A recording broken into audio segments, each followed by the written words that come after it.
Kalau ditanya isekai terbaik itu apa, gue mungkin akan jawab anime yang satu ini, karena dia unik dan komedinya selalu bikin ngakak. Tapi kalau gue beneran harus coba mikir keras, jawabannya pasti anime yang satu ini. Gue nonton anime ini waktu masih awal-awal jadi wibu, dan gue inget banget kalau dulu gue sempat mikir kalau ini mungkin adalah anime terbaik kedua yang pernah gue tonton. Yang pertama pastinya One Punch Man. Yang walaupun gue udah gak mikir kayak gitu, menurut gue anime ini masih adalah anime isekai yang paling underrated di seluruh sejarah isekai. Anime ini literally adalah Goblin Slayer sebelum Goblin Slayer itu ada. Dan hari ini gue mau coba bahas animenya tanpa spoiler, dan mudah-mudahan bikin lu pada tertarik juga dan cobain animenya.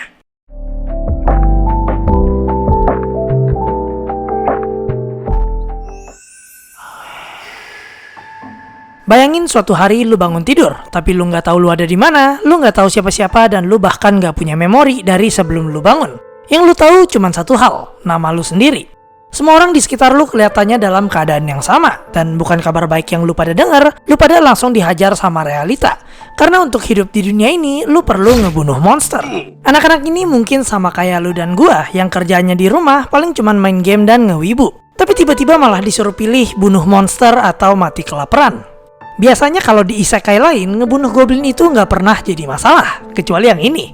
Karena jelas aja mereka dapat skill OP yang pasti bisa ngebantu berburu.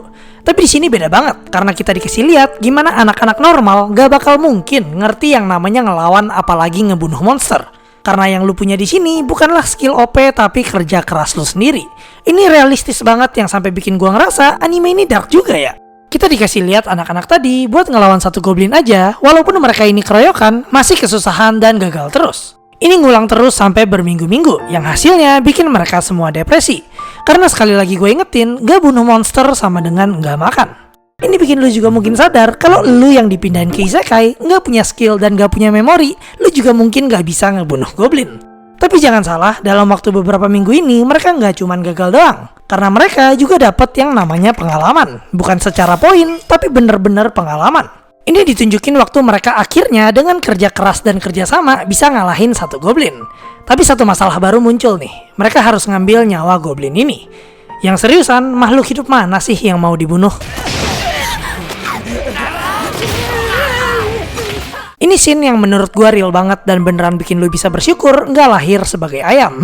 Kalau mungkin kesan lu sejauh ini, kayaknya anime ini terlalu serius. Stop, gue perlu berhentiin lu di situ. Karena anime ini walaupun realistis tetap punya banyak banget komedi dan bahkan seru banget. Karena walaupun karakter-karakter tadi pada cupu banget kayak Yuji, ngelihat mereka kesusahan itu malah bikin gua pengen mereka berhasil. Yang seriusan, cuman ngeliatin mereka jadi lebih kuat aja udah bikin gua puas banget.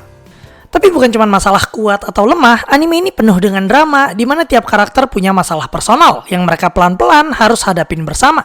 Dan dramanya ini dibikin secara bagus banget sampai karakter yang di awal sangat gue benci jadi karakter yang hampir paling gue suka di akhir. Tapi keseruannya nggak stop di situ karena lu coba lihat karakter ini. Namanya si Horu, yang walaupun kelihatannya kayak karakter yang gak jago bersosialisasi dan jadi beban kalau lagi berantem, setidaknya tetenya gede. Enggak ya, setidaknya dia tahu role dia di sini. Dia adalah mage yang tugasnya ngedebuff musuh dan ngesupport teman-teman dia yang ada di depan.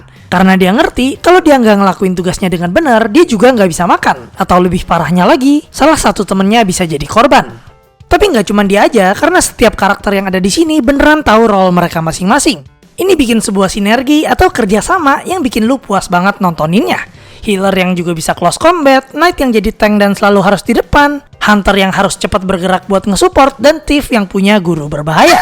Gue beneran suka banget nontonin mereka berstrategi tiap kali ada battle, dan seriusan ini seru banget. Yang terakhir mau gue omongin adalah kualitas animenya, yang juga adalah alasan utama kenapa gue sampai sekarang masih ngerasa anime ini bagus banget. Sampai hari ini gue masih berani ngomong kalau tahun 2010 sampai 2016 masih adalah zaman peaknya anime, di mana 99% anime yang rilis pasti kualitasnya kelihatan terkontrol banget. Dan ini juga berlaku ke Grimgar, karena gue yakin kalau lu nonton animenya, lu gak bakal bisa kritik anime ini secara kualitasnya. Karena ya emang berkualitas, gak kayak anime-anime sekarang yang cuman studio ternama yang bisa kontrol kualitas. Tapi yang bikin gue paling terkesan di anime ini pastinya adalah art backgroundnya. Gue mungkin gak sadar, tapi kayaknya gue gak pernah lihat ada anime yang pakai cat air buat bikin backgroundnya. Dan ini seriusan bikin gue ngerasa chill banget nontonin pemandangannya. Sumpah mati ini unik banget dan menurut gua nilai plus yang sangat-sangat besar. Musik di anime ini juga gila banget ya. Mereka bikin lagu yang bener-bener ngepas banget buat tiap suasana. Dan menurut gua berhasil bikin yang nonton ngerasa banget ada di dunia fantasi. Mirip kayak Frieren. Percayalah sama gua, lu pasti bakal ngerti yang gua maksud kalau lu udah cobain animenya. Keseharian mereka, drama mereka, komedi yang selalu ada, presentasi yang cantik banget, battle yang sangat seru, dan musik yang dibuat sebaik mungkin.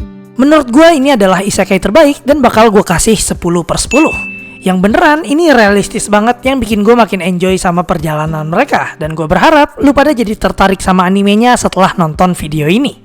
Gue kayaknya belum sebut judulnya, tapi anime ini adalah Haito Gensou no Grimgar atau bahasa Inggrisnya Grimgar Axis and Illusions. Dan gue sangat-sangat rekomen. Sebelum gue cabut, gue juga mau bilang kalau gue sekarang udah ngebuat server Discord yang walaupun gue belum announce, beberapa dari lu pada udah masuk. Link join bakal ada di deskripsi di bawah, dan kalau lu belum langsung aja join Discord kita. Thanks buat semua yang udah nonton video ini, dan kalau lu suka videonya jangan lupa like dan subscribe channel ini. Dan kalau lu ada rekomendasi anime untuk gue bahas, bisa langsung tulis di komen di bawah. Gue Venime and I'll see you guys next time. Jane!